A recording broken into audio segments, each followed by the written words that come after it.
Hi, ഇന്നൊരു variety റെസിപ്പിയാണ്. കണ്ടാൽ ഇത് മീൻ മുളകിട്ടതായിട്ടൊക്കെ തോന്നുമെങ്കിലും ഇത് മീൻ മുളകിട്ടതല്ല കേട്ടോ. ഇതാണ് നല്ല ഡാർക്ക് ആൻഡ് തിക്ക് ഗ്രേവി ആയിട്ടുള്ള ഫിഷ് വിന്താലു. അപ്പോൾ ഇതിൻ്റെ മേക്കിങ്ങിലേക്കൊന്ന് പോയാലോ? അപ്പോൾ ഇതിന് ആവശ്യമായിട്ടുള്ളത് കടുക് പരിപ്പ്, പെരിഞ്ജീരകം, ഇഞ്ചി, വെളുത്തുള്ളി, പച്ചമുളക്. ഇതെല്ലാം കുറച്ച് വിനാഗിരി ചേർത്ത് ആദ്യം ഒന്ന് അരച്ചെടുക്കുക. അതിനുശേഷം വെളിച്ചെണ്ണ ചൂടാകുമ്പോൾ കുറച്ച് കാശ്മീരി ചില്ലി പൗഡർ എടുത്തൊന്ന് മൂപ്പിച്ച് എടുക്കുക. അതിനുശേഷം നമ്മൾ ഈ പേസ്റ്റ് ആഡ് ചെയ്ത് നന്നായിട്ട് അതൊന്ന് സോട്ട് ചെയ്തെടുക്കുക. ഈ പച്ച മസാലയ്ക്ക് തന്നെ എന്ത് സ്മെല്ലാണെന്നറിയോ? അപ്പോൾ നമ്മുടെ മസാല എല്ലാം വഴറ്റി അതിൻ്റെ പച്ച മണമൊക്കെ മാറുമ്പോഴത്തേക്കും നമുക്ക് കുറച്ച് വെള്ളം ആഡ് ചെയ്യാം. അപ്പോൾ ഞാൻ നേരത്തെ എടുത്ത മസാല ഒന്ന് കഴുകി ആ വെള്ളം തന്നെയാണ് ആഡ് ചെയ്തേക്കണേ. അതിന് കൂടെ കുറച്ച് ഉപ്പും കൂടെ ചേർത്തിട്ടുണ്ട്. പിന്നെ നമ്മൾ ഫിഷും ആഡ് ചെയ്യാണ്. അങ്ങനെ കുറച്ച് നേരം നമ്മൾ ഫിഷ് അടച്ചൊന്ന് വേവിക്കുക.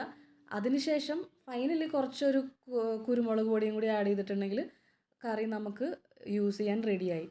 അതിന് തിക്നെസ് ഉണ്ടോ? നമ്മൾ കടുക് പരിപ്പൊക്കെ അരച്ച് ചേർക്കണോണ്ട് നല്ല തിക്കുമാണ്. അതുപോലെ തന്നെ ആ കടുകിൽ നിന്ന് ഉള്ള കുറച്ച് ഓയിലും കൂടെ അതിൽ നിന്ന് ഇങ്ങനെ ഊസ് ഔട്ടായിട്ട് നല്ലൊരു ടേസ്റ്റും ഒരു സ്മെല്ലുമാണ് ഈ കറിക്ക് ഉള്ളത്.